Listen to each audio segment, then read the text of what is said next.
Alright, welcome back guys dito sa ating channel. So paano nga ba daw bumili ng Saatchi?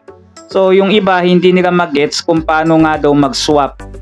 So ngayon guys, ito basic tutorial lang ito guys sa ating YouTube channel ngayon, sa ating video na to ngayon. Paano nga ba mag-swap or magbenta ng Saatchi? So dito guys, unang-una sa lahat, kung may Saatchi na kayo, syempre nag-swap kayo paano nga daw ibenta? Yung iba kasi naguguluhan paano ibenta or paano mag-swap, bumili ng token. So unang-una guys, kailangan kasi meron kayong OKX Web3 wallet kasi maganda dito mag-trade. Kitang-kita nyo yung inyong dito chart, pati yung pesos, may peso sign dito para hindi kayo magito sa dollars. So ngayon guys, eto, so demo account lang natin to guys. So ngayon is importante may Solana token kayo. So ito yung kailangan niyo guys, etong Solana token. Yan. So importante dito mag-deposit kayo ng Solana kasi nasa Solana network ang Saatchi, yung trending ngayon na token. Si Saatchi, possible nga daw yan mag $1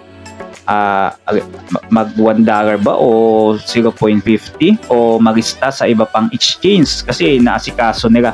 So ito guys yung Saatchi. So bagsak ngayon ng Saatchi, negative siya 21% kasi may mga nag-take ng profit, no?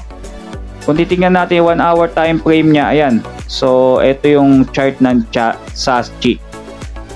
So ito yung sinasabi ko sa inyo guys na itong Saatchi is nasa 33 cents na to nung mga kahapon yata or I think kahapon yun nag 0.33 cents to. Ngayon is 20 cents na lang. So dito, paano nga ba bumili dito?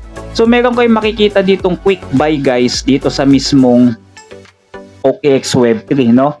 So bago tayo magsimula guys, kung wala pa kayong OKX Web3 na wallet, import niyo dito yung inyong MetaMask or inyong wallet, or pwede din mag-create kayo ng account tapos punta kayo dito sa token guys. Eto guys sa token, tapos may makikita kayong gift box dito sa taas guys. Ito gift box yan sa taas. Tapos ilagay nyo dyan yung ating code guys na discounted, no? Yan, no? So discounted, meron kayong 10% dyan na discount kada trade ninyo or kada swap. Malaking bagay yun guys. Discounted kayo ng 10% compare sa walang discount, no? So eto, punta kayo kay Saatchi, yan. So or kung hindi nyo alam yung Saatchi guys, ang gawin niyo is ganito. Yung contract na Saatchi nasa video description din natin. Tapos punta kayo sa tokens, then search niyo dito yung contract address, paste niyo diyan, tapos makikita niyo itong Saatchi, ayan, no. Yan. So ngayon gawin niyo is kung bibili kayo, syempre mag-deposit kayo ng Solana muna dito sa inyong wallet. Bili kayo sa Gcrypto, sa GCash para di na kayo ma-hassle, no. So kung may GCash kayo, halimbawa may 1,000 pesos kayo, hanapin niyo doon yung Gcrypto sa GCash ninyo, tapos mag-swap kayo or mag-buy kayo ng Solana token, tapos i-withdraw ninyo yung Solana papunta dito sa inyong OKX Web3, no? So kapag natanggap na ninyo yung Solana dito sa inyong OKX, pwede na kayo mag-trade or mag-buy ng Saatchi. So kung paano mag-buy, so eto lang, may trade dito, ayan, makikita nyo, yan, no? May swap, yan, swap nyo. Kailangan yung Solana nasa taas, yan, at yung Saatchi nasa baba. Kapag bibili kayo pag bibili kayo ng Saatchi, kailangan yung Solana nasa taas, yung Saatchi nasa baba. Halimbawa 0.10, yan, nasa 1,151 yan guys.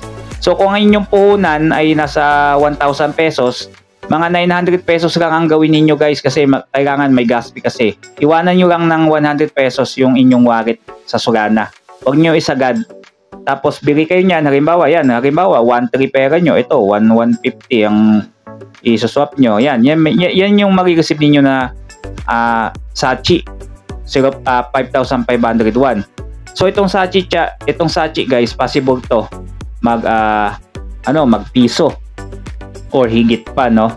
So itong 1,000 yun na mahigit na Saatchi, kung i-hold niyo yan at pag nagka-listing sa mga centralized exchange kagaya ng MEXC, Binance, ganyan, baka pag nagpiso yan is yung 1,000 nyo magiging 5,000 na yan mahigit, no? Yan yung kagandahan. Kaya lang hindi natin masasabi kung kailan sila ililista, no? So, ito lang yung tutorial kung paano bumili ng Sachi. So, kung paano kayo magbebenta. Ang gawin nyo naman, pag magbebenta kayo, iaangat lang niyo sa taas yung Sachi, tapos sa baba yung Solana. So, ganyan na lang magbenta, no? Magiging Solana ulit siya, mako-convert ulit siya sa Solana. Tapos may profit na kayo doon kapag umangat yung Sachi, no? Ganun lang kadali. Kung paano mag-trade dito. Kailangan mag-deposit kayo ng Solana sa OKX Web3 niyo. Tapos swap nyo lang. Swap lang naman, vice versa eh. No? Yung iba naririto kasi, newbie, hindi alam kung paano bumili. No? Kaya pinapakita ko ngayon sa video na to kung paano mag-swap ng Sachi gamit ang yung Solana o yung puhunan ninyo sa Solana. No? Yun lang siya guys. Ganun lang kadali. No? Yun lang. So napaka-basic.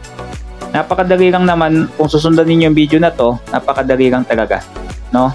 Mag-swap. So ayan, so ganun lang kadali. Top up lang kayo ng Solana dito. Kunin nyo contract address, search niyo dito sa taas. Then pag nandito na kayo sa Sachi, mag-trade na kayo, buy and sell, no? Pag bumili kayo sa mababa, pwede nyo siyang ibenta kapag umangat. Tapos bili ulit kayo pagka bumagsak siya. Ganun lang kadali, no? Kikita kayo. Yun lang. So thanks for watching guys. Kung bago ka sa ating channel, huwag nyo kalimutan mag-subscribe nang lagi kayong updated sa mga next pa nating mga video.